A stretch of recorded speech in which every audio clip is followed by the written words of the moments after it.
Hey everyone, Erick Stakelbeck here. Today on the newscast, Israel and the United Arab Emirates strike an historic peace deal. So, what does it mean for the Middle East, for the West, and for you, no matter where you live? Get all the details coming up.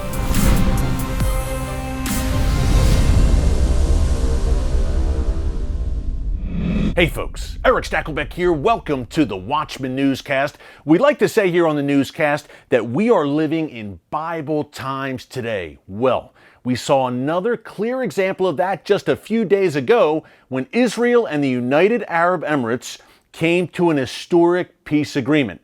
Now, the United Arab Emirates, or UAE for short, becomes just the third Arab nation following Egypt in 1979 and Jordan in 1994 to make peace with Israel. And folks, they will not be the last. We're going to get into it today. Before we do, I just want to encourage you to subscribe to the Watchman News channel right here on YouTube and click the notification button so you get alerts every time a new video is posted. Okay, let's get into it. Folks, I believe we are moving into a wheat and tares moment in the Middle East. What do I mean by that? In the Gospel of Matthew, Jesus talks about a day that is coming when the wheat, the good, will be separated from the tares, representing the evil. I believe we have a wheat and tares moment in the Middle East right now, where nations are choosing to align with the good, with Israel, with God's land, against the tares, represented by the Iranian regime, Hamas, Hezbollah.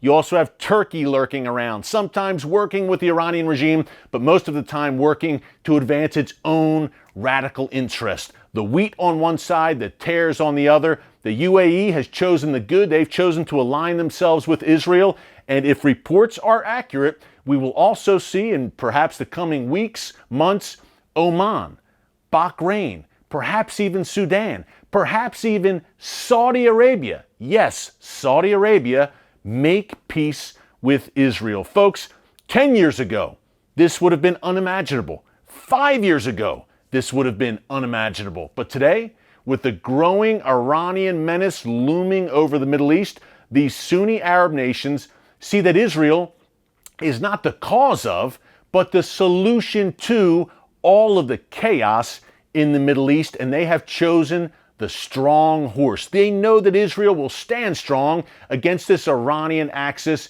and do what needs to be done. So the UAE may just be the tip of the iceberg, folks. They're the first Persian Gulf nation to strike peace with Israel, but Oman and Bahrain, also in the Gulf, may not be far behind. And Saudi Arabia, wow, that would be earth-shattering. But with this new leadership in Saudi Arabia, Mohammed bin Salman, MBS for short, everything is on the table today. It's fascinating stuff. It's important stuff that will impact not only the Middle East, but impact all of us eventually, no matter where we live. And I believe it is prophetic.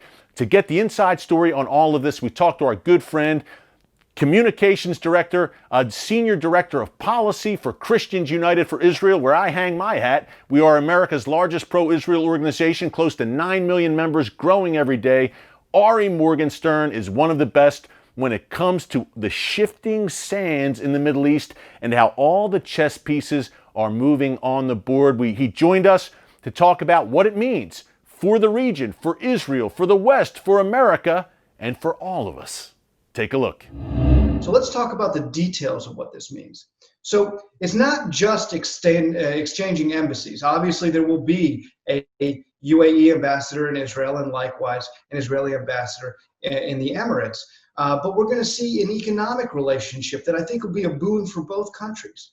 We're going to see continued, I say, intelligence sharing between these two countries, because frankly, a lot of the relationship between the UAE and Israel started when they found themselves both in the crosshairs of the Islamic Republic of Iran, which I know we're going to get into a little bit later. So we're going to see this economic relationship. We're going to see perhaps direct flights from the UAE to Israel, people able to come visit from one country to the other without having to stop off in another nation. We're going to see complete recognition of Israel, which means you can travel to the UAE, one of the most prosperous countries on earth and certainly in the Middle East, on an Israeli passport. So the economic relationship, the trade relationship, the diplomatic relationship, and of course the continued intelligence sharing relationship, these are all going to prosper now that the UAE and Israel have gone public with their relationship. Now I'd add to that this, I think, is just the beginning of a new Arab-Israeli wave of peace. There's already talk of Bahrain being the next country to do the same, recognize Israel's existence and develop a diplomatic relationship with Israel. And there are a number of Arab countries across the Middle East who see Israel as no longer a foe, no longer an enemy, but rather a country that deserves to be recognized and a country where economic and trade opportunities exist, so much so that if the countries come together and engage in this kind of effort, again, the peoples, the citizens represented by these governments will benefit dramatically.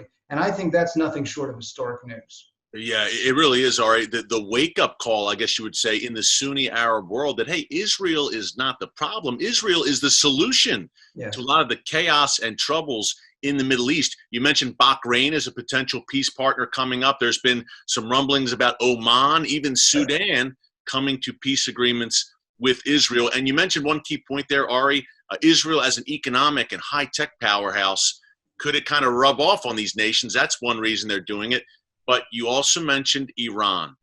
Talk about how the threat posed by Iran to the region is another motivating factor for the Sunni Arab nations to have peace with Israel. That's exactly well put. The threat posed by Iran.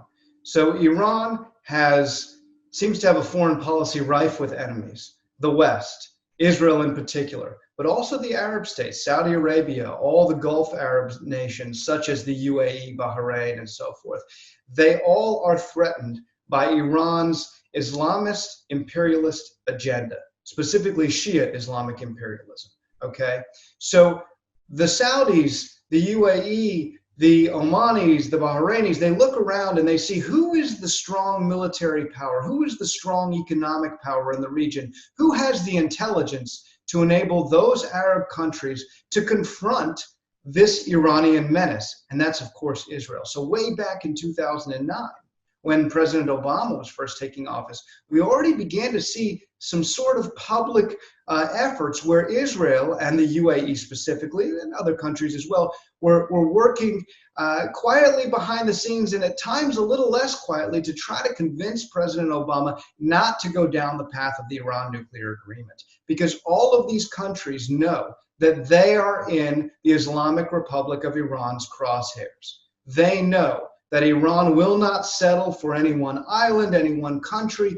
Iran will settle for nothing less than complete regional dominance. And these countries, these Arab countries, they know that they need to have alliances in order to confront this Iranian nemesis. So way back in 2009, the Arabs and the Israelis were already seeking to pressure the Obama administration and ask President Obama not to relent on the diplomatic and economic sanctions campaign against Iran. We all know how that ended. The Iran nuclear accord occurred despite the objections of Israel, the Saudis, the UAE, and so forth. And we all know that that Iran nuclear accord was an absolute disaster. It was a windfall for the Iranians. It didn't stop them from supporting terrorism. It didn't stop them from advancing their nuclear weapons program. It did not stop them from spreading terror throughout the region. And I know you're going to have another guest on who's going to talk about their efforts to deliver precision-guided munitions to Hezbollah. So the Iran nuclear accord did not do anything to stop Iranian malevolence in the region. So now we have come to a point where the Arabs and Israelis realize that to confront Iran and to make sure that they are not alone as Iran tries to, divide and conquer, if you will, the UAE and Israel have come to this agreement, and I believe we will see more of that as we move forward in the coming months and year. Hey, last question. I have to hit you with a two-part question before you go, because you're so eloquent on all these issues and you break it down in such an easy-to-understand way for our viewers.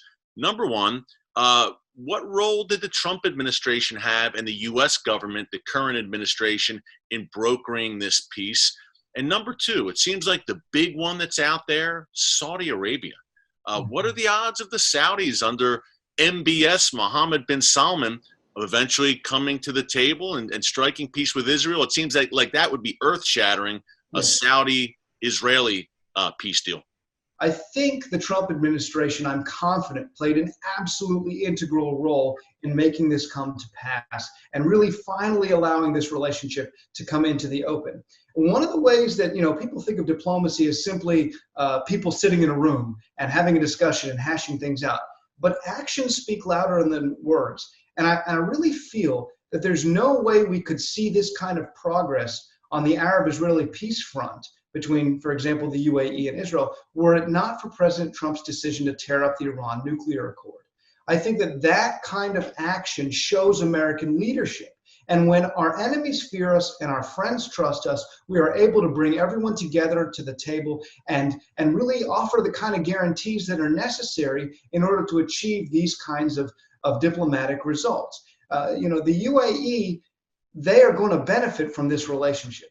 Israel is going to benefit from this relationship, but so too is the United States, because when your allies can get together and make peace, that's a good thing for America. And I have to say that this peace agreement, this normalization of relations, this is really going to, I think, advance American national security interests in the region as well. Now, to your second question regarding Saudi Arabia, I do not have a crystal ball. There is, of course, a lot of reporting out there for some time now, where Saudi and Israel at the intelligence level and in quiet diplomatic level, they have been working together to try to confront again the Iran nemesis. I also think that the Crown Prince is someone who is seeking to modernize his nation. This was, and I know for those of us in the U.S., this seems like not such a great step, but understand the world in which Saudi Arabia exists. This is an individual who has made women's rights, driving, things like that, who has tried to elevate women in society relative to where they were. Of course, not relative to where it is here in the U.S. But I think that those kind of moves indicate to us that MBS is interested in bringing his country forward. And one of the ways to do that is to abandon quarrels that are totally unnecessary, such as the quarrel that Saudi, I would say, once had with Israel, and to look around the region and find partners militarily, diplomatically, and economically. And what better military, diplomatic, and economic partner for Saudi Arabia or any country interested in prosperity in the region than Israel?